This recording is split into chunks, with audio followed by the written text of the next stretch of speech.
The book of song of Solomon, chapter 4,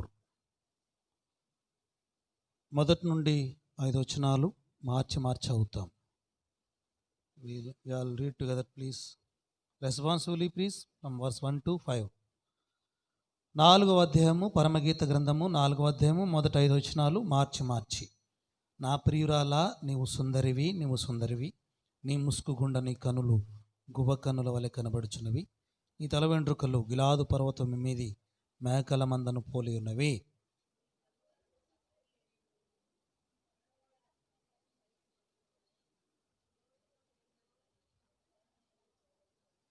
సుఖముగానున్న గొర్రెల కదుపులను పోలి. చదవండి బ్రదర్స్, అందరూ చదవండి. 3వ వచనం నేను చదువుతాను. నీ పెదవులు ఎరుపు నూలును పోలి ఉన్నవి, నీ నోరు సుందరము, నీ ముసుగుగుండ నీ కణతలు విచ్చిన దాడిమ ఫలం వలె నగుపడుచున్నవి. చూసుకోమగలం దావీదు కట్టించిన గోపురంతో 1000 డాలులను షూరులను కవచము విరేలాడు ఆ గోపురంతో నీకందరము సమానము. 5వ వచనం అందరం కలిపి. నీ ఇరు కుచములు ఒక జింక పిల్లలై తామరలో మేయు కవలను పోలి ఉన్నవి. ప్రార్థన. ప్రేమ కలిగిన తండ్రి, పరిశుద్ధమైన మా దేవ, మరొకసారి మీ దివ్య సన్నిధిలో మా ప్రభువును ఆరాధించినటువంటి వారమై చేరి మా ప్రభలలో పాలు పంపులు పొందే నిమిత్తం మీ సన్నిధిలో మేము చేరి వచ్చింటుండగా జ్ఞాపకం చేసుకుంటూ రండి. మీ స్వరమును వినిపింపజేయమని ప్రార్థన చేస్తున్నాం. మా నమ్మకమైనటువంటి మా దేవ తండ్రి, షులమితితో కలిసి మా ప్రభువును మేము కూడా తండ్రి పొగట్టడం కొరకై, ఆరాధించడం కొరకై, మా ప్రభు గుణగణాలను లక్షణాలను ధ్యానించడం కొరకై ప్రభు మీరు చూపిన కృపను బట్టి స్తుతిస్తున్నాం. చదవబడినటువంటి లేఖన భాగమును మా కొరకై ఆశీర్వదించండి ప్రభు. మరి యోగ్యమైనటువంటి రీతిలో మా ప్రభలలో పాలు పొందినట్లు సహాయం చేయండి. మీ వాక్యం అగ్ని వంటిది తండ్రి, కాలుస్తుంది. మీ వాక్యము గొడ్ల వంటిది, పగలగొడుతుంది. మీ వాక్యము కత్తి వంటిది, పొడుస్తుంది. మా వాక్యము ఖడ్గం వంటిది తండ్రి నైనా మరి చీలుస్తుంది. మీ వాక్యము దీపం వంటిది తండ్రి, త్రోవ చూపిస్తుంటుంది. మీ వాక్యం అర్థం వంటిది, మా ప్రతిబింబాన్ని చూపిస్తుంటుంది. ఇట్లాంటి వాక్యం దగ్గరికి మేము వచ్చినప్పుడు సాత్వికంతో, వినయంతో మా ప్రభు సన్నిధిలో వాక్య ప్రమును అర్థం చేసుకొని అంగీకరించినట్లు సహాయం చేయండి ప్రభు. మరి మీకు ఆయస్కరమైన మార్గమాల నుండి తీసివేసుకొని ప్రియ తండ్రి, మరి యోగ్యమైనటువంటి రీతిలో ప్రభువులలో పాలు పంపులు పొందినట్లు రోషము కలిగిన, పౌరుషము కలిగిన క్రైస్తవ జీవితము జీవించుటకై తీర్మానం చేసుకోలాగున మీ వాక్యము ద్వారా మాతో మాట్లాడుతురమ్మని వేడుకొనొచ్చు. మీ స్వరమును వినిపింపజేయమని యేసు ప్రభు వారి పరిశుద్ధ నామములో, శక్తిగల నామములో స్తుతించి ప్రార్థించి బ్రతిమాలు అడిగి వేడుతున్నాం తండ్రి, ఆమేన్. ప్రేమగల దేవుడు ఈ యొక్క లేఖన భాగమును మన కొరకై ఆశీర్వదించును గాక. ఆరాధన వర్తమానంలో మరి షూలమితి సొలొమోన్ను పొగట్టం, ఆరాధన చేయడం. ఏమని ఆరాధన చేసింది, ఏమని పొగిడింది, ఆయన లక్షణాలు ఒక 5 చూసాం. 5 చెప్పండి. 1 ప్రియుడు అని, ఆ తర్వాత విశేషం గలవాడని, ఆ తర్వాత ధవళవర్ణుడు అని, ఆ తర్వాత రత్నవర్ణుడు అని, ఆ తర్వాత కోరదగినవాడని. సరే, ఇక్కడ ఆరాధన వర్తమానంలో షూలమితి సొలొమోన్ను పోగొట్టం అనగా సంఘము యేసుక్రీస్తు ప్రభువారిని పోగొట్టం. ఆ తర్వాత ఇప్పుడు బలవర్తమానంలో అంటే చైన్ టాపిక్ అంటనమాట. ఏదైనా నేను సాధారణంగా అట్లా ధ్యానించాలని ప్రయత్నం చేస్తుంటా. ఏదైనా ఒక అంశమే ఆరాధన బలవర్తమానాలు ధ్యానించాలని ఆశపడుతుంటా. మరి ఇప్పుడు సొలొమోను షూలమితిని పోగొట్టం అనగా యేసుక్రీస్తు ప్రభువారు సంఘాన్ని పోగొట్టం. మనం ప్రారంభంలోనే చెప్పుకున్నాం, సంఘం అంటే షూలమితికి సాదృశ్యం, లేదా షూలమితి సంఘానికి సాదృశ్యం.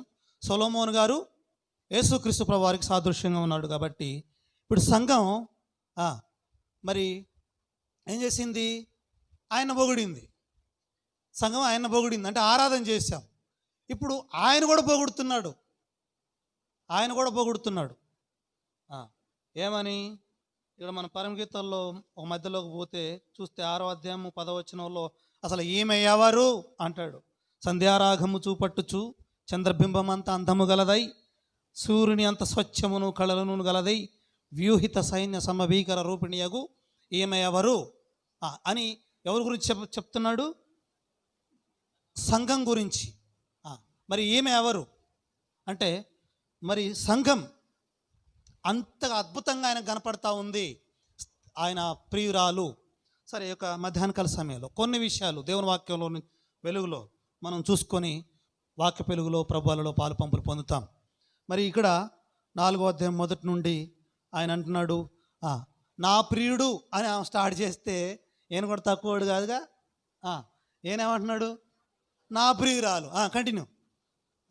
నా ప్రియురాలా, నీవు సుందరివి, నువ్వు సుందరివి. ఆమె నా ప్రియుడు అని అన్నందుకు ఈయన కూడా ఆమెను పొగుడుతూ ఉన్నాడు, నా ప్రియురాలు అని. సరే, నీవు సుందరివి, నువ్వు సుందరివి, నువ్వు అందమైనటువంటి దానవి అంటున్నాడు. ఎవరు? సొలొమోను షూలమితిని ఉద్దేశించి. ఇక్కడ యేసుక్రీస్తు ప్రభువారు ఎవరిని గురించి అంటున్నట్టు? సంఘం గురించి అంటున్నట్టు. మనం ఎలాంటి వారమంట? సుందరమైనటువంటి వారము, అందమైనటువంటి వారము అని అంటున్నాడు. అంటే ఇక్కడ ఇంకో విశేషణం కూడా జోడిస్తున్నారు. ఎవరంటే ఆ యెరూషలేము కుమార్తెలు మనం చదువుకున్న ఆరాధన వర్తమానం కొరకు చదువుకున్న ఆ భాగంలో 9వ వచనంలో నువ్వు సుందరివి అని నార్మల్గా అనకుండా ఇంకొక విశేషణం కూడా యాడ్ చేస్తున్నారు. చదవండి. స్త్రీలలో అధిక సుందరి వగుదానా అన్నాడు. ఈయనేమో సుందరివి అంటే వాళ్ళేమంటున్నారు అధిక సుందరి. అంటే చాలామంది స్త్రీలు ఉన్నారు, ఆ స్త్రీలలో మరి అధిక సుందరి. సాధారణంగా లోకంలో వాడుక, లేకపోతే అందరూ అనేటువంటిది స్త్రీ అంటేనే అందమని. ఇక్కడ దేవుడు ఏమంటున్నాడంటే అధిక సుందరి. ఈ యొక్క రెహబోతు అనేటువంటి దానికి అన్వయించుకుంటే చాలా సంఘాలు ఉన్నాయి, చాలా డినామినేషన్లు ఉన్నాయి. బ్రదర్ భక్త సింగ్ గారిది సహవాసము అధిక సుందరి అనేటువంటి సహవాసం. లేదంటే మన రెహబోతు ఎలా ఉండాలని దేవుడు కోరుతున్నాడంటే అందరితో పాటు ఒకటి కాదు, స్త్రీలలో అందరితో పాటు ఒకదాని అనలే. ఓ అనలారా అక్కలారా. మరి రెహబోతుగా మన యొక్క బ్యూటీ, స్పిరిచువల్ బ్యూటీ ఎప్పుడు రిఫ్లెక్ట్ అవుతుంది? More beauty. అందరితో పాటు సమానంగా ఉంటే ఎట్లా? అన్ని సంఘాలతో పాటు ఒకటే అయితే ఎట్లా? అందరి విశ్వాసుల్లాగానే నువ్వు ఉంటే ఎట్లా? అందరి కుటుంబాల్లాగానే నువ్వు ఉంటే ఎట్లా? అందరి మందిరానికి వచ్చేలాగా నువ్వు ఉంటే ఎట్లా? Where is your speciality? Already మన ప్రియుడిలో స్పెషాలిటీ ఉంది. He special one. ఆయన ప్రత్యేకమైన వాడు, విశేషంగా వాడు. ఓకే, ఆయన పక్కన పెడదాం. ఆయన అంటున్నాడు నువ్వు ప్రత్యేకమైన దానివి, నువ్వు అధిక సుందరివి. మరి ఉందా సుందరి? ఆ అందం ఉందా? స్పిరిచువల్ బ్యూటీనెస్ ఉందా? ఎస్తేరు, రూతు, బైబిల్ గ్రంథంలో చాలామంది రాయలు, వీళ్ళందరూ మరి అబ్షాలోము, సొలొమోను, దావీదు గారు కూడా మిస్టర్ యూనివర్స్లే. అయితే ఆడోళ్లే కాదు, బ్రదర్స్ వాళ్ళు కూడా ఎంత అందగా, సొలొమోను, అబ్షాలోము ఎంత అందగాడో అని బైబిల్లో ఉంది కదా. సరే, విషయం ఏంటంటే ఈ సాధారణమైనటువంటి భౌతికమైనటువంటి ఈ రూపమే కాదు, స్పిరిచువల్గా మరి ఎట్లున్నావు చెప్పగలడా? ఇంకా విశేషణం యాడ్ చేస్తూ 2వ అధ్యాయం 2వ వచనంలో అంటాడు, పరమగీతంలో సంఘం ఎట్లుందంటే చూడండి, ఎట్లా ఉండాలని కోరుతున్నాడు చూడండి. చదవండి.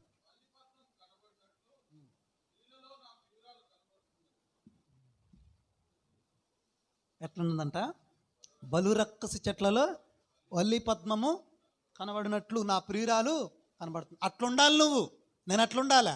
ఈ బల్ల తీసుకున్నటువంటి వారం, రెహబోతుకు వచ్చేటువంటి మనం ఒక విశ్వాసంగా బలురక్కసి చెట్లు, మొత్తం సర్కారు చెట్లు, కంప ముళ్ళ తుప్పలలో ఒక గులాబీ చెట్టు ఉంటే ఎట్లుంటుంది?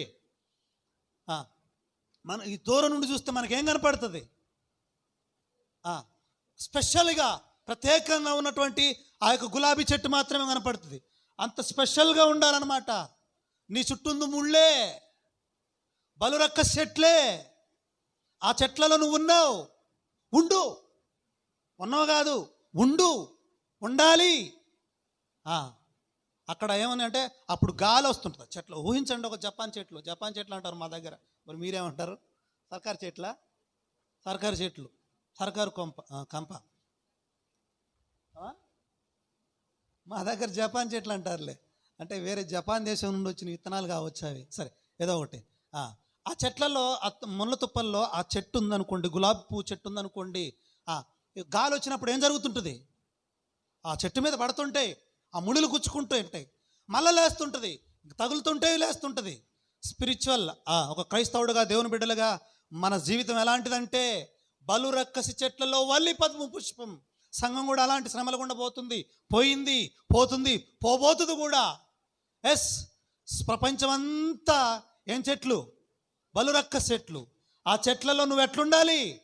వల్లి పద్మ పుష్పం లాగా ఉండాలి. కానీ నువ్వు కూడా ఇంకొక కంప అయితే, నువ్వు కూడా ఇంకొక కంప చెట్టు అయితే, ఆ రెండు కంప చెట్లు సిక్కుకొని ఆ ముళ్ళలో ఇరుక్కుంటాయి అన్నమాట. మనం అట్లుండొద్దు. పుచ్చుకొని పడని, ఆనని, తగల్ని, ఏమన్నా కానీ, గాయాలు కానీ, మాటలన్నీ ఇంకేమైనా కానీ ఉండు. అవి బలరక్క చెట్లు, నువ్వెవరు? వల్లి పద్మ పుష్పం. అట్లుండాలి. ఉంది నా ప్రియురాలు, కనబడుతుంది ఆ ప్రియుడికి. సంఘం గురించి అంటున్నాడు ఈ మాట. నువ్వు వ్యక్తిగతంగా ఎందుకు అన్వయించుకోకూడదు? నీ కుటుంబానికి ఎందుకు అన్వయించుకోకూడదు? మనం అట్లుంటున్నామా? లేకపోతే మనం కూడా కంపలాగా బలరొక్కల చెట్లో కలిసిపోయి మరి తట్టుకోలేక మళ్ళా కంపల్ని మళ్ళా మనం కూడా కంపలాగా కంప స్వభావంతో ఉంటున్నామా? వద్దు. ఈ మధ్యాహ్నకాల సమయంలో దేవుడు మాట్లాడుతున్నాడు. స్పెషల్, ప్రత్యేకమైంది నా సంఘం, ప్రత్యేకమైంది నా బిడ్డలు, ప్రత్యేకమైనటువంటి వాళ్ళు. అందరిలాగా కాదు, అన్ని సంఘాల్లాగా కాదు నా సంఘం. రహబోతు అనేటువంటిది అన్ని సంఘం లాంటిది కాదు. నా సంఘం, నా ప్రియురాలు బలురక్కసి చెట్లలో వల్లి పద్మ పుష్పం. అన్ని గురించి చెప్పగలడా?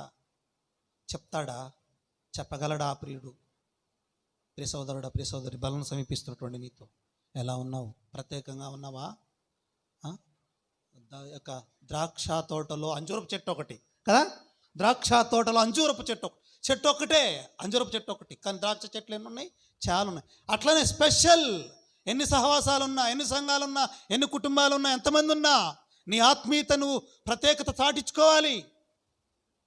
వేరుగా ఉండాలి. స్పెషల్, ప్రత్యేకమైనటువంటి వాడు. కలిసిపోయేవాళ్ళు కాదు, రాజీ పడేవాడు కాదు. క్రైస్తవుడు అంటే, విశ్వాసం అంటే అందరూ చేస్తున్నారుగా, మనం కూడా చేద్దాం, పోదాం గుంపులో అన్నట్టు కావద్దు. మనం వేరు, నువ్వేరు, నేను వేరు. వాళ్ళు కంప, మనం వల్లి పద్మ పుష్పం. మనం ప్రత్యేకమైనటువంటి వారం. స్త్రీలతో సమానమైన వాళ్ళం కాదు, అధిక సుందరులం. స్త్రీలలోనే అధిక సుందరి, సంఘాల్లోనే, సహవాసాల్లోనే, కుటుంబాల్లోనే, వ్యక్తుల్లోనే. పురుషులందు పుణ్య పురుషులు అంటుంటారు కదా, వేరుగా ఉంటారంటారు కదా. అట్లనే విశ్వాసుల్లో కూడా మనము మెరుగైన ఉన్నతమైనటువంటి స్థితిగతుల్లోకి రావాలి. ప్రియ సోదరుడా, ప్రియ సోదరి, వస్తున్నామా? ఆ లక్షణం దేవుడు నాలో చూడగలుగుతున్నాడా? మధ్యాహ్నకాల సమయంలో మరి బలను సమీపిస్తున్నటువంటి నీతో నాతో మాట్లాడుతున్నాడు దేవుడు. మరి ఈ సంఘంలో ఆయన చూడగలిగినటువంటి కొన్ని విషయాలు. Spiritual beauty. నువ్వు సుందరివి, నువ్వు సుందరివి. మరి ఆ ఆత్మీయ అందం ఉందని కాడ, శారీరక అందం కాదు. శారీరక సౌందర్యం ఏది? మరి ఈ యొక్క భౌతికమైనటువంటి ఈ శరీరం, అది ఒక స్పెసిఫిక్ వయసు వరకే. ఆ తర్వాత మళ్ళీ ఆ శరీరానికి కూడా ముడతలు వస్తాయి, అందవిహీనమైపోతుంటుంది. ఆ శరీరం గురించి అస్సలుగానే కాదు బైబిల్ గ్రంథం చెప్పేది. స్పిరిచువల్ బ్యూటీ, ఆత్మీయమైనటువంటి అందం. ఆత్మీయమైనటువంటి అందం సంఘానికి ఎట్లా వస్తుంది? సంఘానికి దేవుడు కోరుతున్నాడు. ఆయన ప్రియురాలు, ఆయన భార్య ఎట్లుండాలి? నువ్వు ఎట్లుండాలి? నేను ఎవరైనా సాధారణంగా పెళ్లి కావాల్సిన మగ పిల్లగాడిని పట్టుకొని అడగండి, బాయ్ రా, ఎలాంటి అమ్మాయి కావాలరా నీకు పెళ్లి చేసుకోవడానికంటే ఏం చెప్తాడు? చాలా అందమైన అమ్మాయి కావాలంటాడు కదా. వీడు అందంగా లేకపోయినా, చదువుకున్న అమ్మాయి కావాలంటాడుగా, చదువు లేకపోయినా, డబ్బున్న అమ్మాయి కావాలంటాడుగా, డబ్బు లేకపోయినా. ఆడపిల్లల్ని అడిగితే అబ్బో వాళ్ళ కోరికలు ఇంకా వేరే ఉంటాయి. పెద్ద అజానుభావుడు కావాలని, ఉండోడు కావాలని, డబ్బు ఉండోడు కావాలని, తెలుగు గల్లోడు కావాలని, అందగాడు కావాలని. ఒక సాధారణమైనటువంటి ఒక 60 సంవత్సరాల 70 సంవత్సరాల జీవితం గడపడానికే నీకు అందమైన భార్య కావాల్సి వస్తే, అందమైన భర్త కావాల్సి వస్తే, కొన్ని యుగాలు మరి ఆయనతో పాటు ఉండాలి. నీ వధువు సంఘమైనటువంటి నీ దగ్గర బ్యూటీ కోరుకోవడం ఆయన తప్ప? అర్థమవుతుంది అనుకుంటా కదా.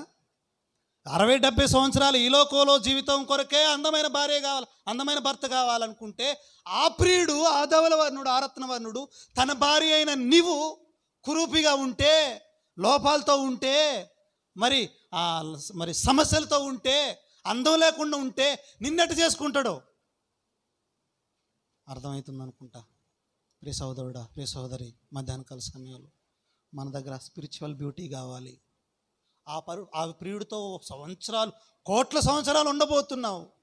ఒక సాదాసీదా పెళ్లి కొడుకు ఈ లోకంలో ఉన్నాడు, ఆడి భార్య అంత అందంగా ఏదో లక్షణాలతో ఉండాలని కోరుకుంటే, అలాంటి లక్షణాలు నా సంఘంలో నా భార్యలో ఉండాలని ఆయన కోరుకోడా? ఆయనకు లేదా? ఆయనకు మనసు లేదా? ఆయన కోరడా నీ దగ్గర అందం? కోరుతున్నాడు కదా, అంటున్నాడు కదా, నా ప్రియురాలా నువ్వు సుందరివి, నువ్వు సుందరివి. ఉందా?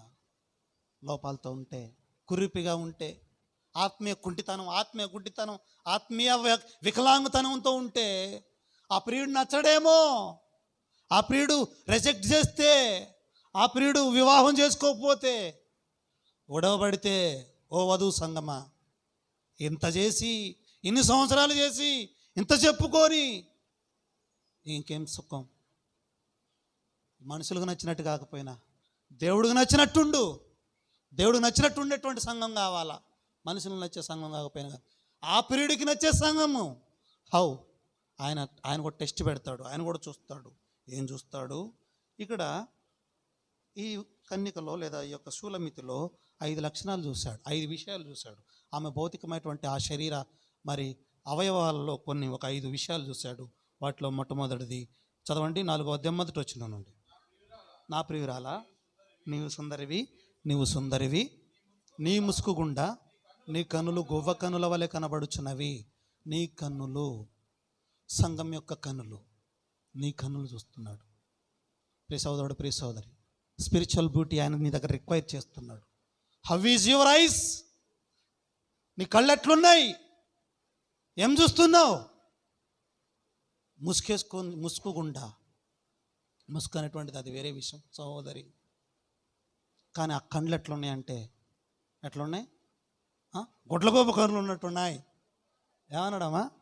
ముసుకుండా నీ కన్నులు గొడ్లగోప కన్నులు అన్నాడా? గువ్వ కన్నులు, గువ్వ లేదా పావురం, ఈ రెండు ఒకే జాతికి సంబంధించినటువంటిది. ప్రపంచంలోనే మరి విషం లేని జంతువు లేదా విషం లేని పక్షి ఏదన్నా ఉందంటే అదేంది? పావురం లేదా గువ్వ. అన్ని జీవుల్లో విషం ఉంటుంది. తల నుండు విషము పనికి వెలయంగా తోక నుండు వృచ్చికమునకును వెలయంగా తలదోక నుండు కలునికి, మనిషికి. పాముకేమో తలకాలో ఉంటుంది విషం, తేలికేమో తోకలో ఉంటుంది. ఈ కలుడికి అంటే మనిషికి నిలువెల్లు ఉంటుందంట. ఆయన చెప్పిండు ఏమన్ గారు. ఆయన చెప్పడమే కాదు, బైబిల్ చెప్తుంది మానవుడంతా పాపంలో పుట్టాడని, పాపంలో జీవిస్తున్నాడు. ఎంత విషయం! ప్రియ సోదరుడు, ప్రియ సోదరి, నీ కళ్ళు ఎట్లుండాలా? విషం లేకుండా ఉండాలి. మనకు తెలుసు కదా మరి మన కళ్ళు ఎట్లున్నాయి? నీ కళ్ళు నీ ముందర సూటిగా ఉండాలని, నీ కళ్ళు నీ ముందర సూటిగా, అక్కడిక్కడ చూడొద్దు, సూటిగా ఉండాలని. ఈ జబ్బు కళ్ళు అని రాయబడ్డది. మత్సరంతో నిండుకున్న కళ్ళు మనం ఉండకూడదని దేవుని వాక్యం సెలవిస్తూ ఉంది. ఓ సంగమా, రెహబోతుకు వచ్చినటువంటి ఓ షులమితి, టోటల్గా ఒక వధువు సంఘంగా దేవుడు చూసేది నీ కళ్ళు. నా వధువు సంఘం కళ్ళు ఎట్లున్నాయి? ఆ స్పిరిచువల్ బ్యూటీ చూడాలంటే ఫస్ట్ ఆయన చూసేది నీ కళ్ళు. ఎట్లా చూస్తున్నావు? ఏ చూపుతో ఉన్నావు? సౌలు దావీదు మీద 18వ అధ్యాయమా మొదటి సమయంలో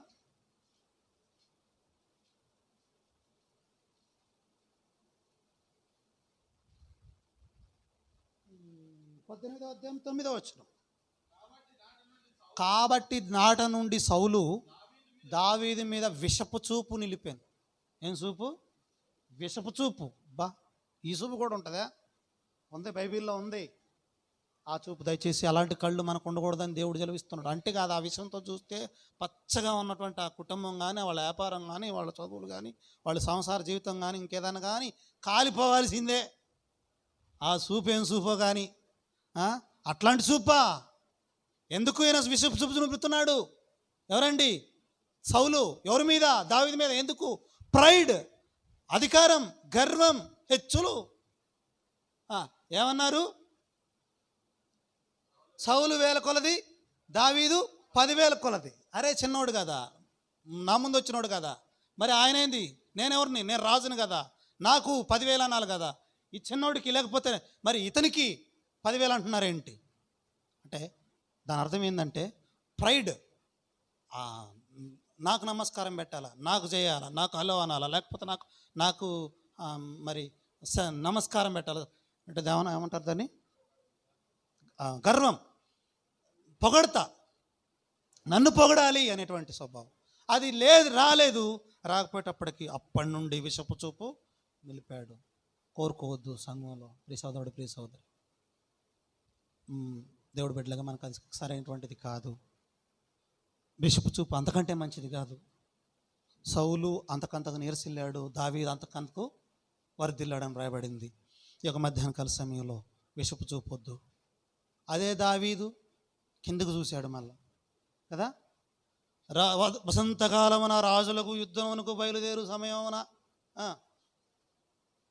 2 సమూయేలు 13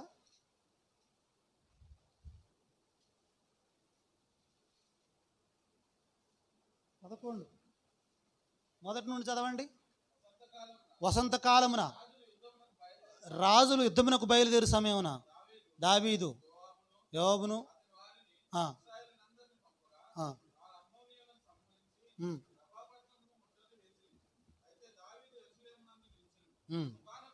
ఒకానొక దినమున పొద్దుగుంకు వేళ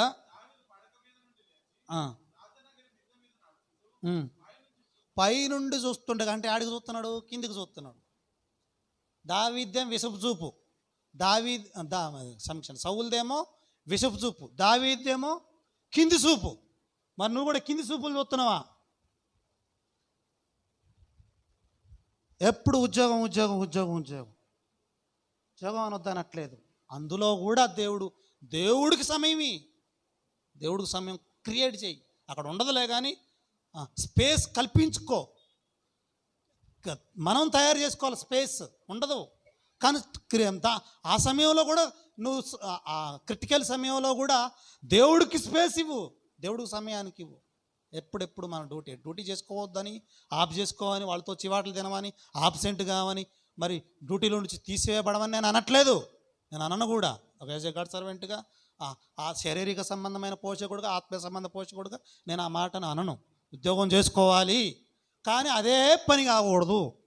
ఇంకేదైనా అవసరం ఉన్నప్పుడు అవసరమైతే స్పేస్ క్రియేట్ చేసుకో. ఎస్పెషల్లీ ఆదివారం నాడు నష్టమే లేదండి స్పేస్ క్రియేట్ చేసుకోవడం. ఇక్కడ కిందికి చూస్తున్నాడు. ఉద్యోగం లేకపోతే కింది చూపులు, కింది మాటలు, కింది ఆలోచన, కింది సంబంధమైనటువంటి విషయాలు కిందికి చూడటం. ఎప్పుడు లేచాడైనా పొద్దుగుంకు వేళ పడక ముందు నుండి లేవడం ఏంది అంటే అప్పటిదాకా ఏం చేశాడైనా? పొదుగు కింద పండుకున్నాడు అనే అర్థం. పొదుగు కిందాగా పండుకుంటారా? కిందకు చూస్తున్నాడు. అసలు ఆయన ఏం చేయాలా? వసంతకాలమున రాజులు యుద్ధానికి పోయే సమయంలో దావీదు యెరూషలేము నందు నుంచి, అంటే దాని అర్థం ఏంటి? వసంతకాలం అంటే రాజులు ఒక టైం పీరియడ్. ఆ పీరియడ్లో ఏం చేస్తుంటారంటే యుద్ధాలకు పోతుంటారు రాజులు చేసిన పని ఆయన చేయకుండా ఇంటికాడ కూర్చున్నాడు అన్నమాట. ఇప్పుడు కోతకాలం అని ఒకటి ఉంటుంది అనుకోండి. ఆ కోతకాలంలో ఏం చేయాలి? కోత కొయ్యాలి, అంతేనా? తర్వాత కొయ్యరు. అదొక టైం ఉంటుంది. ఆ కోత కోసే టైం ఒక నెల ఉంటుంది, 15 రోజులు ఉంటుంది. ఆ గ్యాప్లో అందరికీ వస్తుంటారు, మనం కూడా కొయ్యాలి. అదొక పీరియడ్. ఆ పీరియడ్లో ఆ పని చేయాలి. ఆ యుద్ధానికి పోయే సమయంలో ఇంట్లో నిలిచాడు ఆయన. చూడండి, దావీదు యెరూషలేము నందు నిలిచాను. ఆయన నిలవటం కాకుండా ఏం చేశాడు తెలుసా? మరి యోబును అతని వారిని ఇశ్రాయేలందరినీ పంపగా, అంటే ఏం చేయాల్సిన పని ఇంకొకటి చెబుతున్నాడు. మనం అట్లుంటాం. ఎన్ని కింది చూపు పని. దావీదు లాంటి మనసు. నువ్వు చేయాల్సిన పని నువ్వు చేయకుండా ఇంకొకళ్ళగా చెప్పటం, చేయాల్సిన సమయంలో చేయకుండా ఉండడం, నేను సాయంత్రం దాకా నిద్రపోవడం, కిందికి చూడడం. పాపంలో పడకపోతే ఇంకేడబడతావు, నష్టపోకపోతే ఇంకేం వస్తుంది? తీవ్రమైనటువంటి భయంకరమైనటువంటి నష్టానికి గురి కాకపోతే ఇంకేంది? కింది చూపులు వద్దు. విషపు చూపులు సౌలులాగొద్దు. 2 కింది చూపులు. ఇక 3వది లోతు భార్య చూసింది, వెనక చూపు కదా. How is your eyes? ఒక్క ఎట్లుండే నీ కళ్ళు? ఓన్నా ఎటు చూస్తున్నావు? వెనుక చూస్తున్నావా? కిందకు చూస్తున్నావా? పక్కకు చూస్తున్నావా? విషపు చూపు చూస్తున్నావా? అలాంటి కళ్ళు పెట్టుకుంటే అలాంటి కళ్ళు కలిగి ఉంటే మరి బలలో పాలు పంపులు పొందలేవు కదా. నా ప్రియురాలా నువ్వు సుందరం అనలేడు కదా ఆయన. ఎటు చూస్తున్నావు? వెనక్కి చూస్తున్నావా? ఎందుకు ఇంకెనక్కి? అయిపోయింది కదా, వదిలిపెట్టినావు కదా, కక్కేసినావు కదా. మళ్ళా కక్కిందానికి తిరిగితే కుక్క తిరిగిందని అని బైబిల్లో ఉంది కదా. అడగబడిన పంది బురదలో దూరులున్నట్లు కుక్క తన వాంతికి తిరిగినట్లు. ఎప్పటికా ఇశ్రాయేలు ప్రజలు ఐగుప్తు ఐగుప్తు ఐగుప్తు ఐగుప్తు, కాకరకాయలు, కీరకాయలు, దోసకాయలు, అల్లం ఆలుగడ్డ, ఇంకేందో చేపలు, ఇంకేందో అంటున్నారు. మాకు ఐగుప్తులో మాకు పెద్ద పెద్ద బిల్డింగులు లేవా అనాలి కానీ ఐగుప్తులో మాకేం లేవా? సమాధులు లేవా? ఏమన్నా ఉందా అన్న? ఓ ఇజ్రాయేల్ అన్న, ఎవరైనా ఉన్నారా ఇజ్రాయేలీడా? నేను అన్నది ఆ ఇజ్రాయేలీల్ని. ఏ కాడికి మేము ఎందుకు తీసుకొచ్చినావు? మమ్మల్ని ఎందుకు తీసుకొచ్చినావు? మాకు ఐగుప్తు ఐగుప్తు ఐగుప్తు. అరే అదే దాస్యం, అది హీళన, అది ఏడుపు, అది మరి కరువు, లేకపోతే అది మరి కఠిన సేవ, మొర, మరి ఇనప కొలిమి, దాసుల గృహం.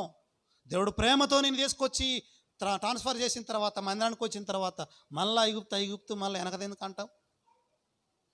వద్దు. ఈ మధ్యాహ్నకాల సమయంలో వెనక చూపు కూడా మనకు వద్దు.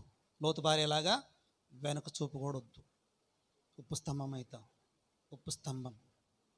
చరిత్రలో సమాధి లేకుండా ఉంది ఒక స్త్రీ, సమాధి లేకుండా ఉంది. యేసుప్రభు లోతు భార్యను జ్ఞాపకం చేసుకున్నాడు అంటాడు లూకాసు వార్తలో ఒక దగ్గర. ఎందుకు? ఆమె మీద పెద్ద ఘనకార్యాలు చేసిందనే కాదు, కాదు, సమాధి లేకుండా ఉంది, ఉప్పు స్తంభం. ఒకవేళ ఎవరైనా పోయి టేస్ట్ చేసినా మళ్ళీ అక్కడ వస్తారు కదా, వయ్యరు. ఉప్పు నోట్లు వేసుకొని ఏం చేస్తారు? ఒక కసంగా ఉంటే అంటారు. కాబట్టి అట్లా ఊపించుకునే జీవితమే ఉంది, అయిపోయింది.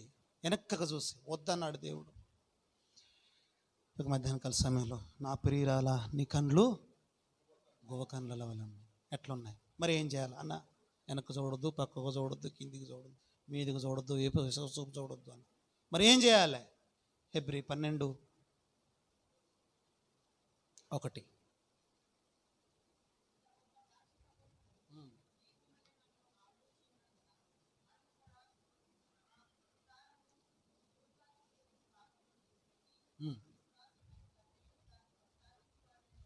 యేసు వైపు చూచుచు, లుకింగ్ అంటూ జీసస్. ఇంకొక ఉదాహరణ కూడా ఉంది, వేరే రకంగా చూసిన ఆయన. మత్తయి సువార్త 14వ అధ్యాయంలో మరి పేతురు గారు చూడండి, 30 వచనం చూడండి, 29:30. 14వ అధ్యాయము 29:30. ఆయన రమ్మనగానే పేతురు దోణ దిగి యేసునొద్దకు వెళ్ళుటకు నీళ్ల మీద నడిచెను గాని గాలిని చూచి భయపడి మునిగిపోసాగి. ఇక్కడ గాలిని చూచి అన్నారు. మీరు ఎంతమందిని గాలిని చూశారు? గాలికి ఆకారం ఉండదు. మరి బైబిల్ తప్ప అనకూడదు. అంటే పరిశుద్ధాత్ముడు చాలా తెలివిగల్లోడు. కొంత ఒక్కొక్కసారి ఆయనలో నుండి కూడా హాస్యం పెళ్ళుబికిది కాబట్టి గాలి అంటే దానికి పీడనం ఉంటుంది, ఉర్ధ పీడనం, బాహ్య మరి బరువు ఉంటుంది కూడా. గాలికి కూడా బరువు ఉంటుంది, సాంద్రత ఉంటుంది, రకరకాలు ఉంటాయి, కానీ ఆకారం అయితే ఉండదు. ఇప్పుడు ఇక్కడ గాలి ఉంది, ఫ్యాన్ తిరుగుతుంది, మనకు గాలి తగులుతుంది, కానీ ఆ గాలి ఆకారం ఉండదు. మరి ఇక్కడేమో పేతురు గాలిని చూశాడు అన్నాడు.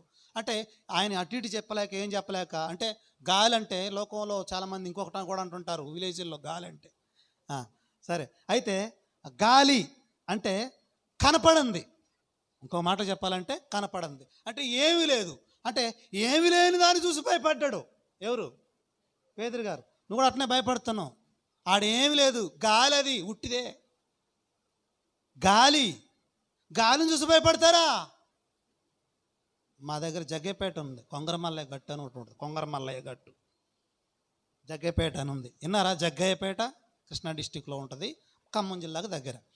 కొంగరమల్లయ్య గట్టు అని ఉంటుంది. ఆ దారిలో పోతుంటే ఒక ఆయన పాపం ఒక రోడ్డు పక్కనే ఉండి అక్కడ ముడుపులు చెల్లించుకోవడానికి భక్తులు పోతుంటే బెదిరించి వాళ్ళ దగ్గర తీసుకునేవాళ్ళు. వాళ్ళ దగ్గర వాళ్ళు ఏమైనా తీసుకుపోతాం, డబ్బులు, బియ్యం, వస్తువులు, తిండి, ఇంకేమున్నా బెదిరించి తీసుకునేవాడంట. అయితే ఆయన లేచి ఆడ కూర్చొని బెదిరిస్తుంటాడు. ఒకరోజు ఒక గుంటలో కూర్చుంటాడు ఆయన. ఒకరోజు ఒక ఆయన పోతుంటే, ఏయ్ ఆగో, ఏంది అడిగిపోతాను, కొండ మీదకి పోతున్నా. ఏం తీసుకుపోతున్నావు? ఇగో ఇవన్నీ పలహారాలు తీసుకుపోతాను. మర్యాదగా ఇక్కడ పెట్టు. నేను పెట్టను. ఇగో నేను లేచిననుకో, నేను లేస్తే మంచిగా ఉండదు. నేను లేస్తే అంటాను కానీ లేవట్లేదు. ఈ డౌట్ వచ్చింది కొంచెం తెలుగు గల్లోడు. ఇన్నిసార్లు నువ్వు నేను లేస్తే అంటాడు అని దగ్గర పోయి చూస్తే వాడు పోలే కాళ్ళు వాడు. బయటకేమో ఇంత లావు ఉన్నాడు, ఈ పై బాడీ అంత లావుగా బలంగా ఉండి కర్ర తీసుకొని నేను లేస్తే అంటున్నాంట. పోయి దగ్గర పోయి చూస్తేనేమో కాళ్ళు లేవు, పోలే మొత్తం సన్నగా కాళ్ళు ఉన్నాయంట. నా చింతనలో జరిగిన సంఘటన. వాడు కొంగర మల్లయ్య, మరి ఆయన పేరు, వాళ్ళ ఇంటి పేరు కొంగర కావచ్చు, ఆయన పేరు మల్లయ్య కావచ్చు, ఆ గుట్ట అంటుంటారనమాట. సరే, అయితే అంతే, బెదిరింపే. అక్కడ ఏం లేదు, గాలి. భయపడొద్దు, గాలిని చూడబాకు. మధ్యాహ్నకాల సమయంలో నీ కళ్ళు ఎట్లున్నాయి, ఏం చూస్తున్నావు? ప్రియ సోదరుడా, ప్రియ సోదరి, సౌలులాగా విషపు చూపు ఉండొద్దు. 2, దావీదులాగా కింది చూపులు చూడొద్దు. 3, లోతు వరేలాగా వెనుక చూపు చూడొద్దు. 4, పేతురులాగా గాలిని చూడొద్దు. అనవసరమైన వేస్ట్. వాటి వల్ల ఏం కాదు. అదంతా గాలి, ఉట్టుకొచ్చేదే, బెదిరించేదే, పోయేదే. కాబట్టి దాన్ని చూసి భయపడాల్సిన అవసరం ఒక క్రైస్తవుడికి లేదు. యేసు ప్రభువుని చూసినంతసేపు బాగానే ఉన్నాడు, నడిచాడు కూడా, కొంత దూరం బాగానే వచ్చాడు. ఎప్పుడైతే ఆ యొక్క అలలు చూశాడో, ఆ గాలిని చూశాడో భయపడ్డాడు. మనం కూడా క్రైస్తవ జీవితంలో యేసు ప్రభువుని నమ్మి స్థిరంగా ఉండి వస్తున్నంత కాలం ఎన్ని సమస్యల మీద ఈజీగా నడుచుకుంటూ రావచ్చు. నువ్వు పరిస్థితులను చూస్తున్నావు, మనుషులను చూస్తున్నావు, సంఘటనలు చూస్తున్నావు, జరిగినటువంటి విషయాలను చూస్తున్నావు, ఏదో జరిగిపోయింది అనుకుంటున్నావు. వద్దొద్దు, అవన్నీ ఒక్కసారిగా వస్తుంటే ఏదో అయిపోతుంది అనుకుంటున్నావు, భయపడుతున్నావు. దానివల్ల ఏం కాదు. అదంతా గాలి.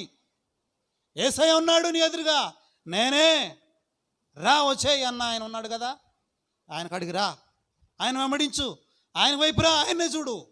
అదే హెబ్రీ గ్రంథంలో రాయబడిన మాట. Let us fix our eyes upon the Lord Jesus Christ. English బైబిల్లో ఉంటుంది. మన కళ్ళు ఆయన మీద ఫిక్స్ చేసిపోదాం. యేసు వైపు చూచుచు, యేసు వైపు చూడు, గాలి వైపు చూడకు, కిందికి చూడకు, వెనుకకు చూడొద్దు, విషపు చూపుతో చూడొద్దు, జబ్బు కళ్ళతో చూడొద్దు. యేసు వైపు చూద్దాం. అలాంటి కళ్ళు కావాలని దేవుడు కోరుతున్నాడు. గువ్వలాంటి పవిత్రమైనటువంటి కళ్ళుగా కావాలని దేవుడు కోరుతున్నాడు. ఇది 2 చూద్దామా? కంటిన్యూ చేయండి. 5వ అధ్యాయము 4వ అధ్యాయం కంటిన్యూ చేయండి. నీ తల వెంట్రుకలు గిరాదు పర్వతం మీది మేకల మందను పోలి ఉన్నవి. తల వెంట్రుకలు. 2వదిగా ఆయన యేసుక్రీస్తు ప్రభువారు లేదా మరి దేవుడు షూలమితిలో మొట్టమొదటి చూసింది ఏంటి? కళ్ళు. నీ కళ్ళు బాగుంటే అన్నీ బాగుంటాయి. సర్వేంద్రియానాం నయనం ప్రధానం. నీ కన్ను చెడినదైతే దేహమంతా చీకటమై ఉంటుంది. కాబట్టి కళ్ళు జాగ్రత్త పెట్టుకొని యేసుప్రభువు వారు కూడా కొత్త నిబంధనలు అన్నాడు. కాబట్టి కళ్ళు ప్రాధాన్యం. చూసిన దాన్ని బట్టి మరి చూసినట్టుగా ఉండాలి. మనం కళ్ళ విషయంలో జాగ్రత్తగా ఉండాలి. అపవిత్రమైనది ఏది చూడకుండా ఉండాలి. మనం అపవిత్రమైన వాటిని చూడకుండా ఉండాలి. మన కళ్ళు మూసుకున్నటువంటి వారంగా ఉండాలి, కళ్ళు లేనటువంటి వారంగా ఉండాలి. 2వదిగా మరి తల వెంట్రుకలు చూశాడు.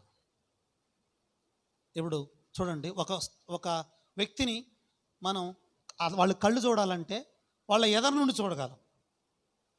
వెంట్రుకలు చూడాలంటే దాదాపుగా ఇక్కడ స్త్రీ కదా పోల్చబడింది, బహుశా వెనక నుండి. అంటే ఇప్పుడు యేసుక్రీస్తు ప్రభువారు ఆ యొక్క సంఘానికి వెనక్కి వచ్చాడు. ఆయన ఎదరు నుండి చూడటం మాత్రం కాకుండా గుర్తుపెట్టుకోండి, ఆయన అంతగా మనల్ని సున్నితంగా పరీక్షిస్తాడు. మనం వెళ్ళిన తర్వాత మన వెనక జీవితం కూడా ఎట్లుందో చూస్తాడు ఆయన. అప్పుడు ఆయన మన తల వెంట్రుకలు కనపడ్డాయి. అవి గిలాదు పర్వతం మీద మేకల మందనం పోలి ఉన్నవి.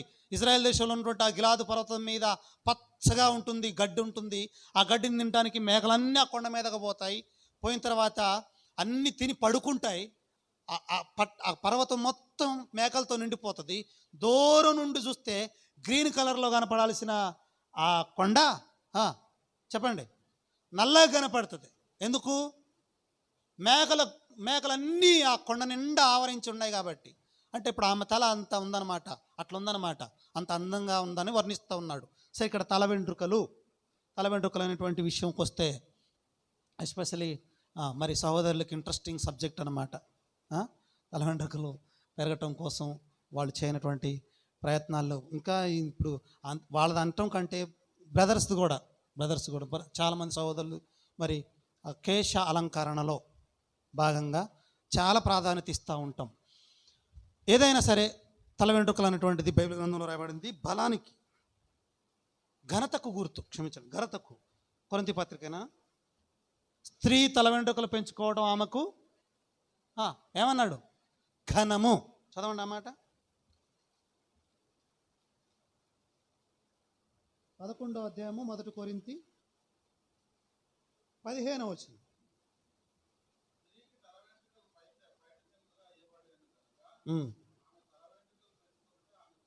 అది కొంతమంది మరి అక్కడెక్కడ పోయో మొక్కులు తీసుకొని వస్తుంటారు. మరి ఇప్పుడు వాళ్ళేం చేస్తారో మరి ఆ ఇంటికల్ని కానీ బోడగుండు చేసుకునే ఆడవాళ్ళ గురించి చెప్తున్నాను నేను. అంటే ఈ వాక్యం వేరే వాళ్ళు చాలామంది వింటుంటారు, అందుకోసం. తప్పది. తల వెంట్రుకలు పెంచుకోవడం ఘనత, కత్తిరించుకోవడం అవమానం. స్త్రీలు చాలామంది మొక్కులు అని చెప్పి తల వెంట్రుకలు ఇచ్చొస్తుంటారు. తప్పది. మరి తల వెంట్రుకలు పెంచుకోవడం ప్రతి స్త్రీకి ఘనత. చాలా బాధపడుతుంటారు సహోదరులు వెంట్రుకలు రాలిపోతుంటే. అయితే ఇక్కడ విషయం ఏంటంటే ఘనత. ఆయన చూసినప్పుడు ఆ ఘనత అంటే దేవుడు నీకు ఇస్తున్నటువంటిది ఆ ఘనత. రెండవది బైబిల్ గ్రంథంలో వెంట్రుకలు దేనికి సాదృశ్యంగా ఉన్నాయంటే న్యాయాధిపతుల గ్రంథం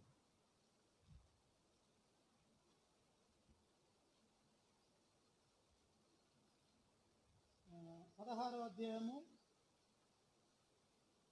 4-5 వచనాలు.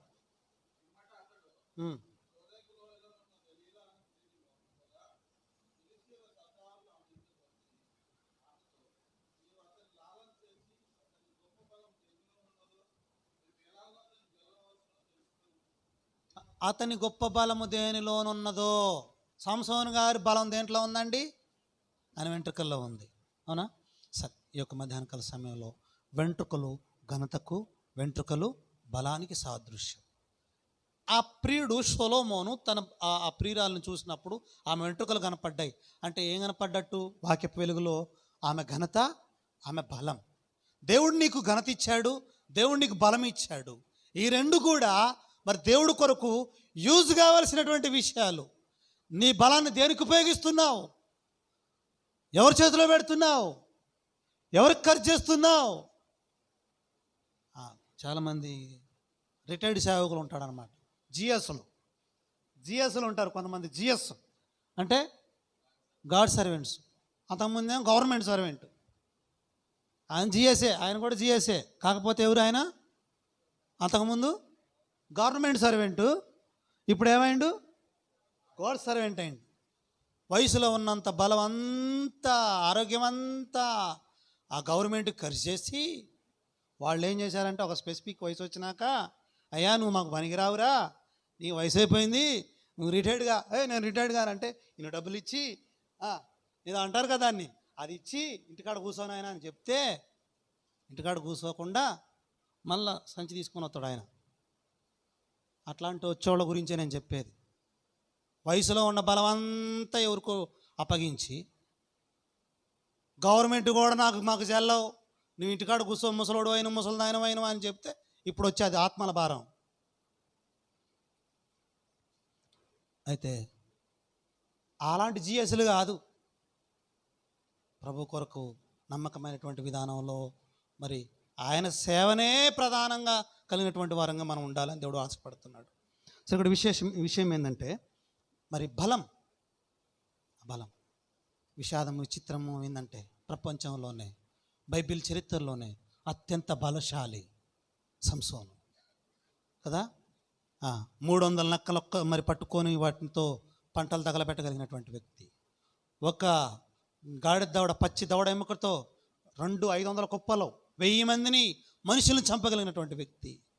మేక పిల్లల్ని గెలిచినట్టు మరి కొదమ సింహాన్ని చేలవగలిగిన బలశాలి. ఒక స్త్రీ దగ్గర ఓడిపోయాడు, ఒక స్త్రీ దగ్గర ఓడిపోయారు, ఫెయిల్ అయిపోయిండు.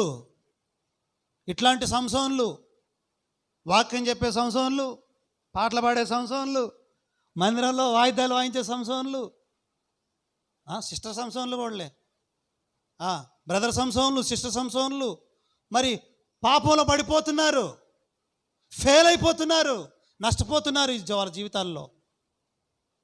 ఆ బలాన్ని తీసుకుపోయి దయ్యాల లీలలు ఉన్న దలీలా చేతుల్లో పెడుతున్నారు. శుభ్రంగా బోడిగుండు చేసేసింది కదా, క్షౌరం చేయించింది కదా.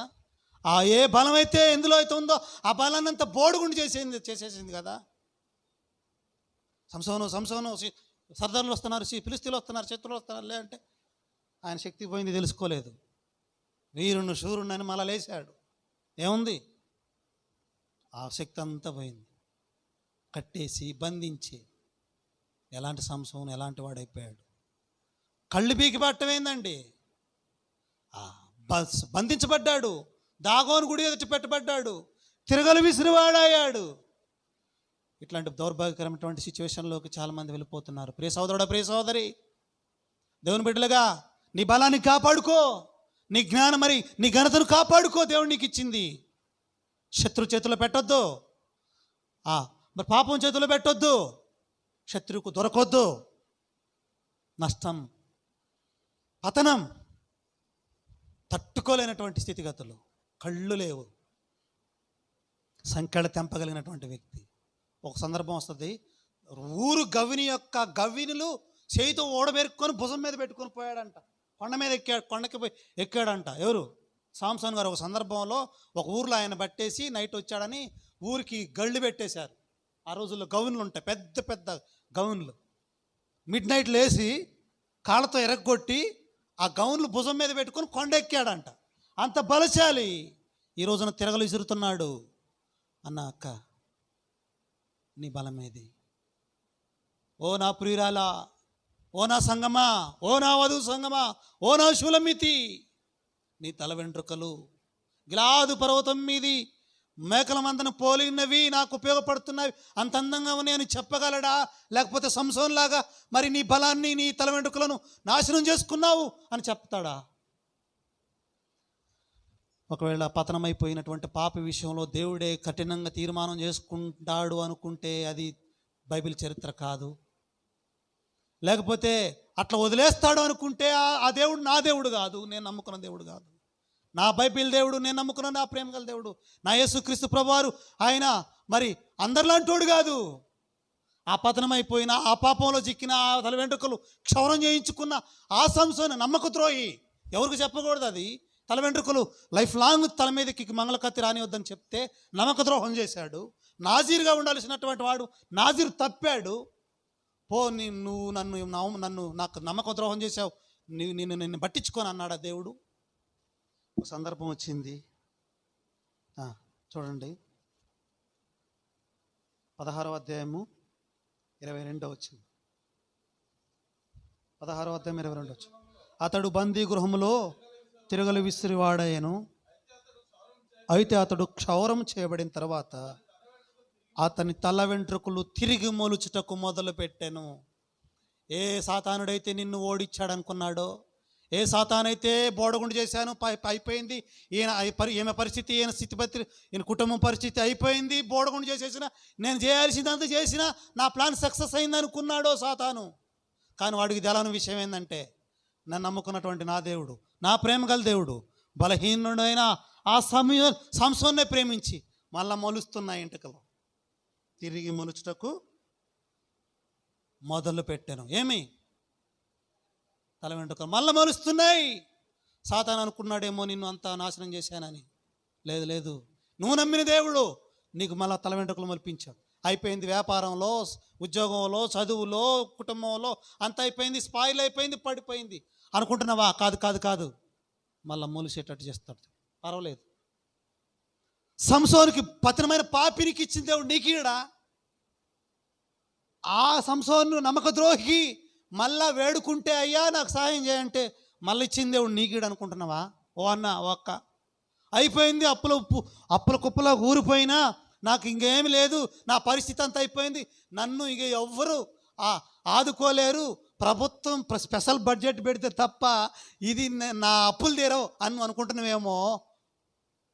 ఒక దేవుడు ఉన్నాడు, ఆయన పేరు ఎవరంటే బోడుగుండు చేసిన తల మీద వెంటకలు మొలిపించే దేవుడు. పోగొట్టుకున్న నీ బలాన్ని మళ్ళా కొంచెం కొంచెంగా చిగిరింపజేయగల సమర్థుడైనటువంటి ఒక దేవుడు ఉన్నాడు. ఆ దేవుడి దగ్గరకు వచ్చినాం ఈ మధ్యాహ్న కాల సమయంలో. నీ తల వెంట్రుకలు మొలిపించేటువంటి దేవుడు.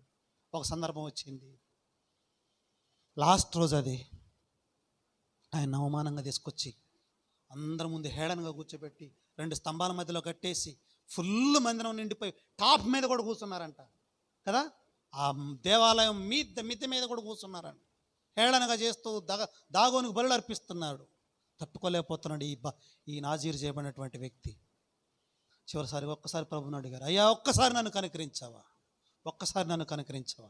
నీ ప్రార్థన అదే అయితే, నువ్వు కూడా ఆ విధంగా ప్రార్థన చేయగలిగితే నీ అప్పుల కుప్పల్లో నుంచి, నీ ఇబ్బందుల్లో నుంచి, నీ అనారోగ్యంలో నుంచి లేపగల దేవుడు ఉన్నాడు. నువ్వు అనుకుంటున్నావు నా వెంట్రుకలన్నీ పోయినాయి, లేకపోతే నా బలమంతా పోయింది, నా ఉన్నాయన్నీ పోయినాయి, వాళ్ళు వీళ్ళు నాదంతా శుభ్రంగా మరి తినేశారు, లేకపోతే అయిపోయింది, నష్టపోయాను, అప్పుల కుప్పలో కూరుకుపోయాను గుంటలో అని అనుకుంటున్నావా. సంసోను లేపిన దేవుడు, వెంట్రుకలు మళ్ళీ ఇచ్చిన దేవుడు. అతని వెంట్రుకలు తిరిగి మొలుచుటకు మొదలు పెట్టాను. మళ్ళా మన సంఘాన్ని ఎందుకు లేపడాన్ని అనుకుంటున్నావు? మన కుటుంబంలో సహాయం చేయడాన్ని ఎందుకు అనుకుంటున్నావు? నీ స్థితిగతుల ఆర్థిక పరిస్థితులు, అనారోగ్య పరిస్థితులు, నీ సామాజిక పరిస్థితులు మార్చడని, మరి పోగొట్టుకున్నంత నీ కీడని ఎందుకు అనుకుంటున్నావు? ఆయన ప్రేమగల దేవుడు. మనుషులు మరి స్వార్థపరులు కావచ్చు, మనుషులు ద్వేషంతో ఉండొచ్చు, మనుషులు ఒకవేళ నిన్ను అవమానపరచచ్చు, లేకపోతే తీసివేయచ్చు, కానీ మళ్ళా నిన్ను ప్రోత్సహించే దేవుడు ఒక ఆయన ఉన్నాడు. ఈ మధ్యాహ్నకాల సమయంలో ప్రియ సహోదరుడా, ప్రియ సహోదరి, నువ్వు లేస్తావు, మళ్ళీ పొందుకుంటావు, పోగొట్టుకుందంత వస్తుంది అన్నాడు. మరి ఆమె యూదా దేశ బెత్లెహేము నుండి పోయిన ఆమె పోయి సర్వం నష్టపోయింది, మళ్ళా పొందుకుంది. తప్పైన కుమారుడు మొత్తం పోగొట్టుకున్నాడు, మళ్ళా పొందుకున్నాడు. ఇగో సంసోను గారు మొత్తం పోగొట్టుకున్నాడు, మళ్ళా పొందుకున్నాడు. నా దేవుడు రెస్టోర్ చేసే దేవుడు.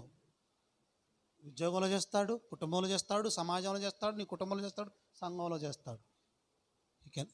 హీఈస్ ఏబుల్ టు రెస్టోర్ అస్. మనం చేయగల దేవుడు. నీ వెంట్రుకలు మళ్ళీ మొలిగిస్తాడు. ఏం జరిగింది? ఒక్కసారిగా ప్రభువుని అడిగాడు, అయ్యా నాకు ఒక్కసారి లాస్ట్ సారి నన్ను జ్ఞాపకం చేసుకోవా. ఎప్పుడైతే ఆ దేవుడు ఆ మొరన్నాడో, ఒక్కసారిగా 2 స్తంభాలని గుంజినప్పుడు దేవాలయ ఆ గుడి పిల్లర్లు కూలి ఆ దేవాలయం ఫిలిస్తీన్ల సర్దార్ల మీద, వాళ్ళందరి మీద పడ్డది. లైఫ్ లాంగ్లో చంపిన వారందరి లెక్క కంటే ఆ రోజు ఎక్కువ చంపాడంట సంసోన్ గారు. తెలుసు కదా ఈ సంఘటన మనకి. నీకు కూడా అలాంటి శక్తి ఇస్తాడు దేవుడు, చేయగల దేవుడు. ప్రియ సోదరుడు, ప్రియ సోదరి, నీ ఘనతను కాపాడుకో, నీ బలాన్ని కాపాడుకో. నీ బలం ఆయన చూస్తున్నాడు. నువ్వు ఎక్కడ యూజ్ చేస్తున్నా కూడా చూస్తున్నాడు. వద్దు, ప్రభు కోసం ఉపయోగించు. దేవుడు నీకు బలం ఇచ్చాడు, శరీర బలం ఇచ్చాడు, మా ప్రభు పరిచర్యలో ఉపయోగించు. డబ్బు బలం ఇచ్చాడు, ప్రభు కొరకు ఉపయోగించు. ఆ తెలివి బలం ఇచ్చాడు, ప్రభు కొరకు ఉపయోగించు. మంది బలం ఇచ్చాడు, ప్రభు కోసం ఉపయోగించు. అది దేవుడు మందిరంలో ఇంటర్ఫేర్ చేయవాటన్నిటినీ కలుపు, ముందుకురా. మరి ఐక్యమత్యంతో ప్రభు సన్నిధిలో ఆ బలాన్ని ఉపయోగించేటువంటి వారంగా మనం ఉండాలి. అప్పుడు దేవుడి కార్యాలు గొప్పగా మనం చూస్తాం. దేవుడు చూసేటువంటి రెండో కారణం ఏందయ్యా అంటే, రెండో విషయం ఏంది మన దగ్గర? మన తల వెంట్రుకలు. ఆ తర్వాత మూడోది, పరమగీతము 4వ అధ్యాయము 2వ వచనం. నీ పలువరుస కత్తెర వేయబడి ఉన్నది.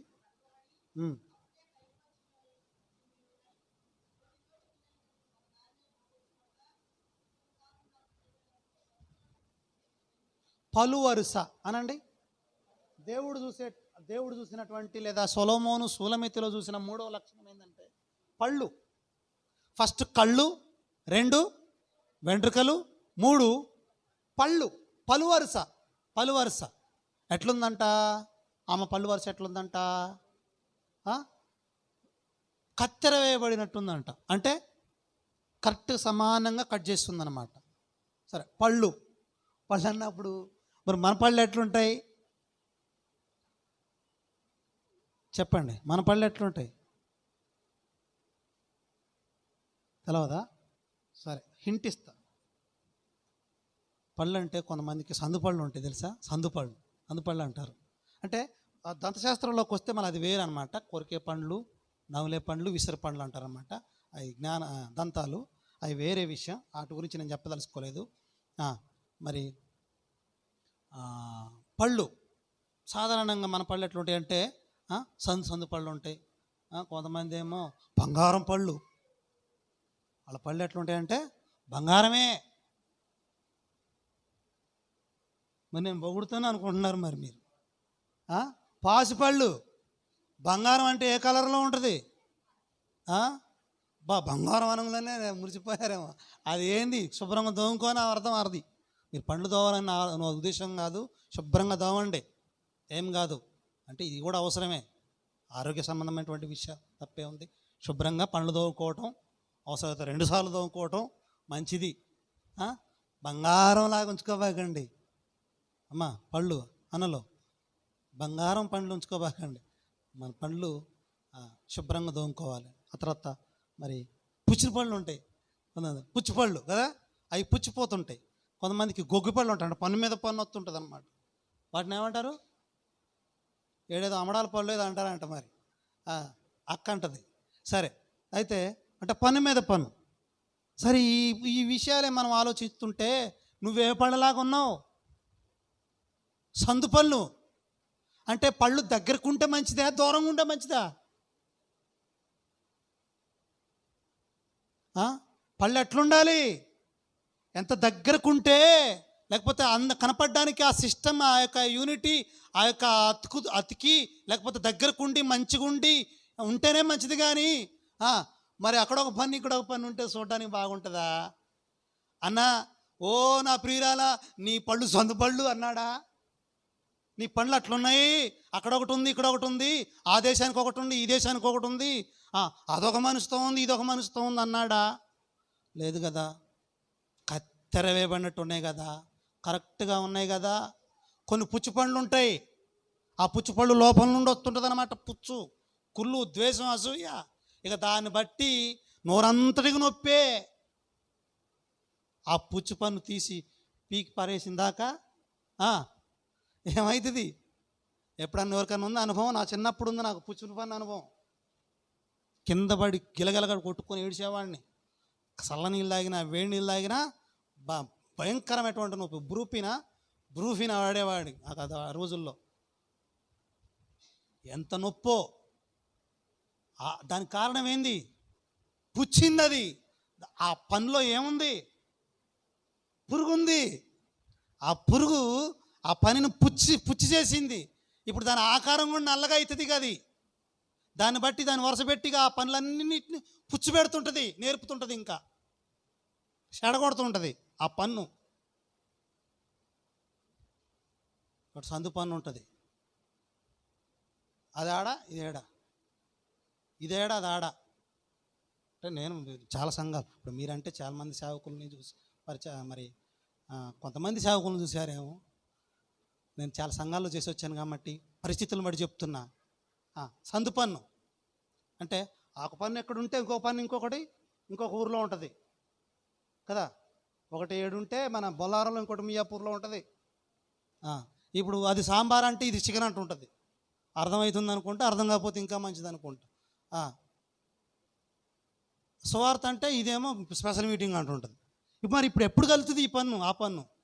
సందుపళ్ళు 2 దగ్గరకు వస్తే అప్పుడు సువార్త చికెను, సాంబార్ కాకుండా చికెన్ అవుతుంది, సువార్త కాకుండా స్పెషల్ మీటింగ్ అవుతుంది. 2 ఒక దగ్గరకు వస్తే ఇప్పుడు ఈ పన్ను ఏమో చికెన్ అని, ఈ పన్ను సాంబార్ అంటే మధ్యలో సందు వచ్చాక వాటిని సందుపళ్ళు అంటారు. వద్దు ప్రియ సోదరి, నీ పలు వరుస కత్తెర వేయబడినట్టుంది. కత్తెర అనేటువంటిది దానికి విషయానికి వస్తే సరే, దాని పక్కన పెడదాం. కత్తెర అనేటువంటి విషయానికి వస్తే 2 కత్తుల కలయిక, 2 కత్తుల్ని ఒక దగ్గర వేసి కడితే దాన్ని ఏమంటారు? కత్తెర. అంటే 2 ఉండాలి. ఒకటే అంటుంటాం. 2 ఉండాలి. ప్రార్థన ఉండాలి, వాక్యం ఉండాలి, పాటలు ఉండాలి, వాక్యం ఉండాలి, ఆరాధన ఉండాలి, బలు ఉండాలి. క్రియలు ఉండాలి, విశ్వాసం ఉండాలి. నాకు ఒకటే అంటే ఎట్లా? ఉద్యోగం ఉండాలి, మందిరం ఉండాలి, డ్యూటీ ఉండాలి, మందిరం బాధ్యతలు ఉండాలి. రెండు. అక్కడ అలనాడు ఆయన ఎవరండి? హనోకు గారు దేవునితో నడుచుచు కుమారులను కుమార్తెలను కనేను. అవుతారా?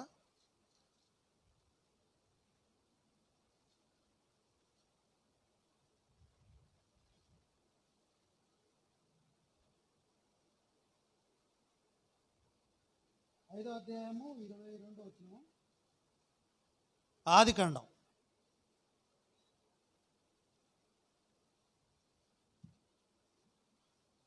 లేదా 5:22. హనోకు మెతూషెలను కన్న తర్వాత 300 ఏండ్లు దేవుడితో నడుచుచు కుమారులను కుమార్తెలను కని. దేవుడితో నడుచుచు, వాకింగ్ విత్ గాడ్, దేవుడితో నడుస్తూ కుమారులు కుమార్తెలు కనాలి. నా కుటుంబమే దేవుడు వద్దంటే అట్లా, దేవుడే అని మళ్ళీ కుటుంబాన్ని వద్దంటే అట్లా. రెండు. మరి అట్లా ఉండొద్దు. వీ హ్యావ్ టు మెయింటైన్ రెండు.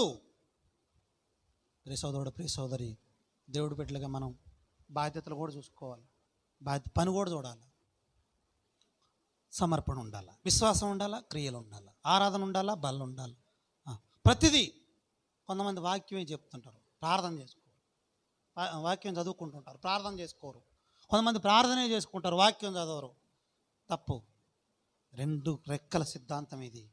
రెండు కలిగి ఉండాలా, ప్రభు కోసం బ్రతకాల. ఈ రెండు కలిగి ఉండాలి. రెండు కత్తెరంటే అది. దేవుని బిడ్డలుగా మనం అట్లా ఉంటున్నామా?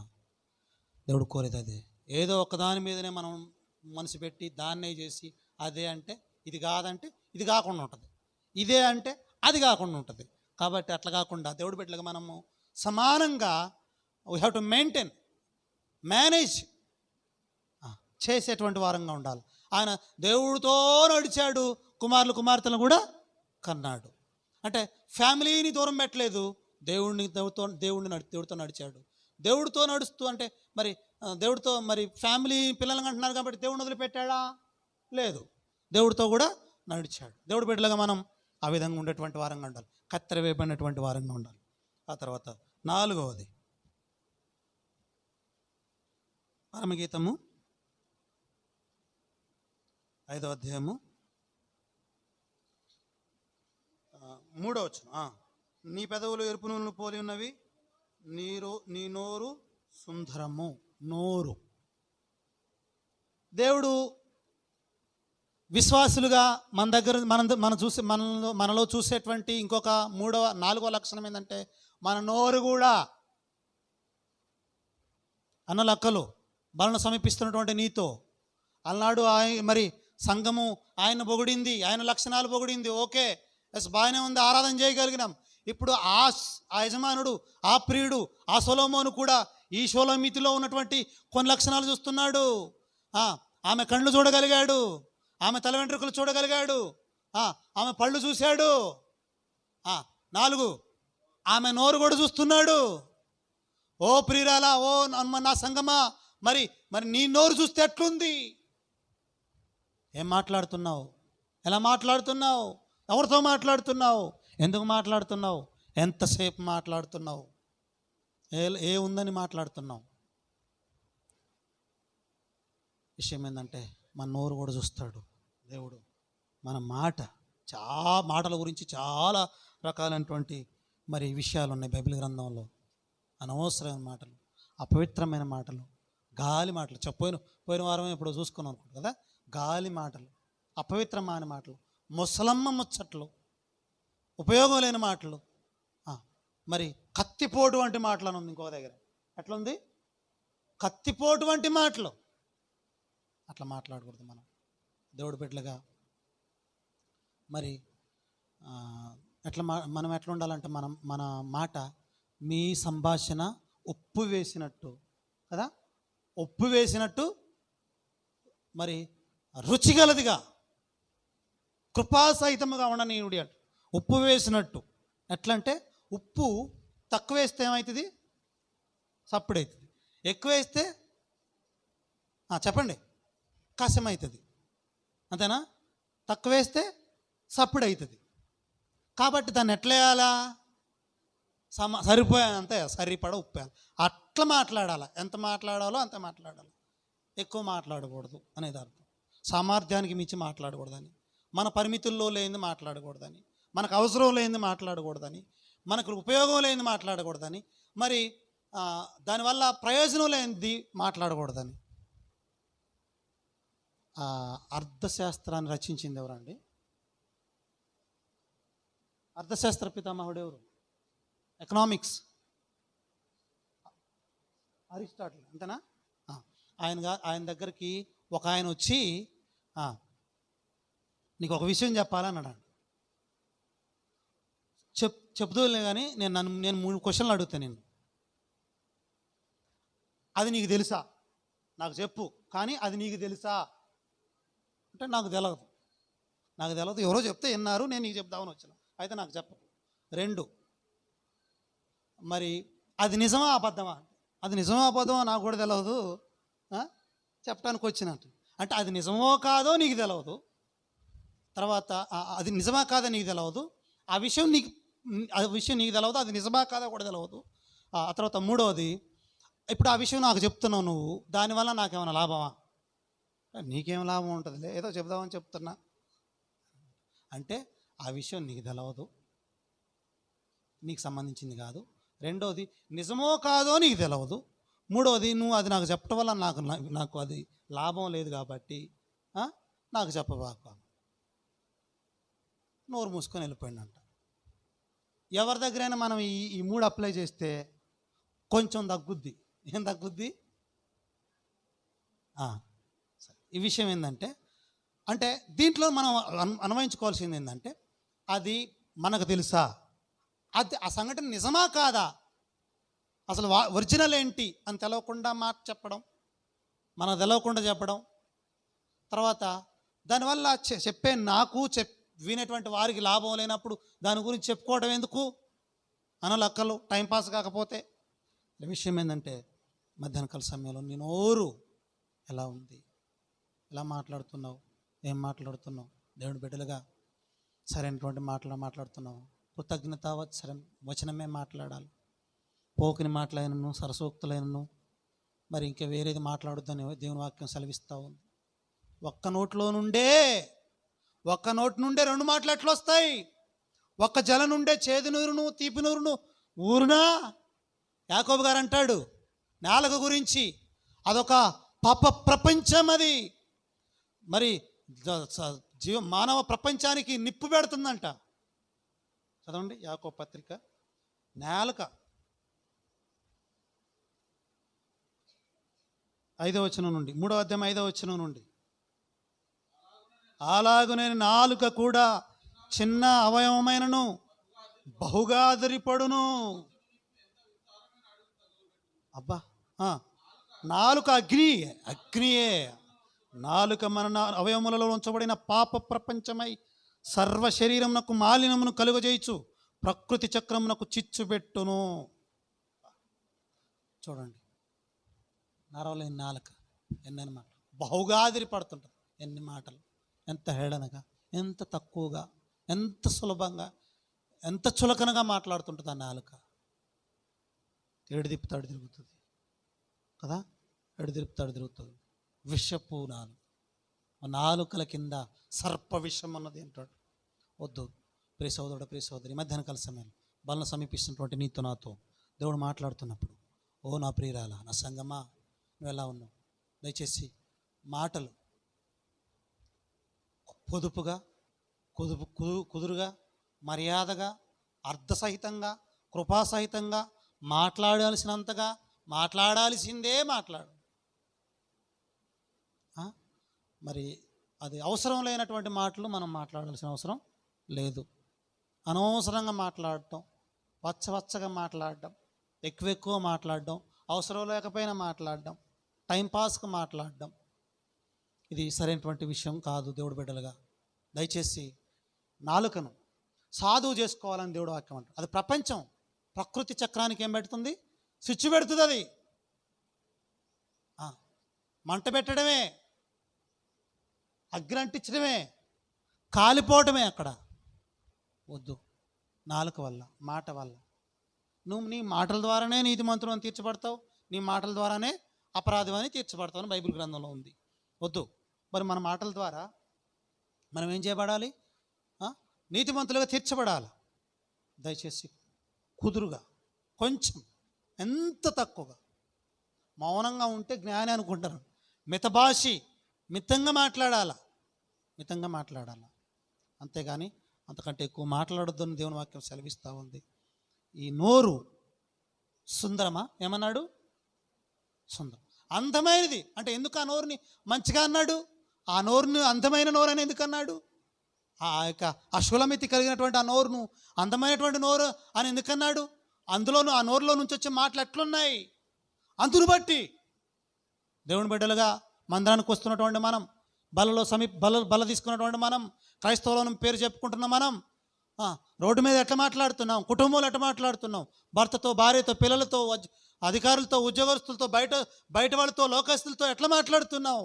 నీ పలుకు నీ మీద సాక్ష్యం ఇస్తుంది. పేతురు గారు మాట్లాడుతుంటే నీ పలుకు నీ మీద సాక్ష్యం ఇస్తుంది, నువ్వు క్రీస్తుతో పాటు ఉన్నాడు కదా అన్నారు. రేపటి రోజున మనల్ని పట్టుకొని మీరు క్రిస్టియన్స్ కదా, మీరు ఇట్లా మాట్లాడవచ్చా అంటే ఆ రోజు పేతురు గారిని అన్నారు అట్లా కదా. నువ్వు కూడా క్రీస్తుతో పాటు ఉన్నాడువే. నేను కాదు అంటున్నాడు. అరే గొంతేమో, మాటలేమో, టాకింగ్ ఏమో ఎట్లుంది, క్రిస్టియన్ లాగా ఉంది. నేనేమో క్రీస్తుతో పాటు ఉండవు కాదు అంటున్నావేంటి? లేదు, నీ పలుకు నీ మీద ఏం చేస్తుంది? సాక్ష్యం ఇస్తుందని వాళ్ళు గుర్తెరగగలిగారు. ఎవరు? బయట వాళ్ళు. ఈ మధ్యాహ్నకాల సమయంలో ప్రియ సోదరుడు, ప్రియ సోదరి, దేవుని వాక్యం ద్వారా నీ దగ్గరకు వచ్చినప్పుడు ఎలా మాట్లాడుతున్నావు, ఏం మాట్లాడుతున్నావు? వద్దు. మరి మన మాటల ద్వారా జాలి గల మాటలు, దయగల మాటలు, ప్రేమ గల మాటలు, కృపాసహితమైనటువంటి మాటలు, ఆదరించే మాటలు కదా. మరి వెండి పళ్ళెములో ఉంచబడిన బంగారు పళ్ళను సమయోచితముగా పలకబడిన మాట కదా. అంత అందంగా మృదువైన మాట కోపమును చల్లార్చనని. కాబట్టి ఇలాంటి విధానంలో మనం నోరు, మన మాట ఉండాలని దేవుని వాక్యం సెలవిస్తూ ఉంది. లోకస్తుల్లాగా మనం మాట్లాడకూడదని, ఏది పడితే అది మాట్లాడకూడదని, ఎట్ల బట్ల అట మాట్లాడకూడదని, మరి తర్వాత మన పరిధికి మించి మాట్లాడకూడదని దేవుని వాక్యం సెలవిస్తూ ఉంది. చివరిదిగా ఇరుకొచ్చములు అంటాడు, రొమ్ము భాగం.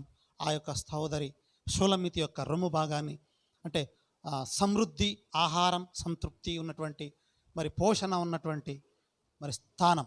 సరే, అది కూడా మందిరం. ఆ మందిర స్థలాన్ని, ఎక్కడైతే మనకు సమృద్ధి అయినటువంటి ఆత్మీయమైనటువంటి ఆహారం, ఎక్కడైతే ఆయన రెక్కల నీడ, ఎక్కడైతే ఆయన యొక్క మరి ఆదరణ, ఎక్కడైతే ఆయన వాక్యం సమృద్ధిగా మన దగ్గరకు వస్తుందో అలాంటి మందిర అనుభవాన్ని కూడా మనం కలిగి ఉండాలని 5వదిగా ఇరుకుచ్చములు అనేటువంటి ఆ యొక్క విషయాన్ని చూడగలిగాడు. ఎవరు? ఆ యొక్క సొలొమోను గారు. సరే, 5 విషయాలు మన దేవుడు మన గమనాన్ని తీసుకొచ్చాడు. 1 కన్నులు, 2 తల వెంట్రుకలు, 3 పలువరుస, 4 నోరు, 5 ఇరుకుచ్చములు. సరే, ఆయన చూడగలిగాడు. వాటిలో ఆయనకు ఆత్మీయంగా ఉన్నటువంటి విధానంలో ఆ లక్షణాలు ఉన్నాయి. అందుకని నా ప్రియురాలు సుందరి అనగలిగాడు. వేరు స్త్రీలలో కూడా నువ్వు సుందరి అన్నాడు. బలురక్కస్ చెట్లలో వల్లి పద్మలాగా నా ప్రియురాలు కనపడుతుంది అన్నాడు. ఒక సంఘంగా, దేవుని బిడ్డలుగా నీ కుటుంబం, నా కుటుంబం, అన్యుల మధ్యలో ఆ విధంగా ఉండాలని, ఆ విధంగా ఉంటేనే ఆయనకు ప్రియురాలుగా మనం ఉంటామని దేవుడు ఆశపడ్డాడు. అందుకోసం ఈ లోకంలోనికి వచ్చాడు. కలవరసిలో ప్రాణం పెట్టాడు. రక్తం కార్చడం ద్వారా, సమాధి చేపట్టడం ద్వారా, మృత్యుంజయుడుగా తిరిగి లేవడం ద్వారా ఈ బలను ఆయన శరీరాన్ని మన మధ్యలో పెట్టి మాట్లాడుతున్నాడు.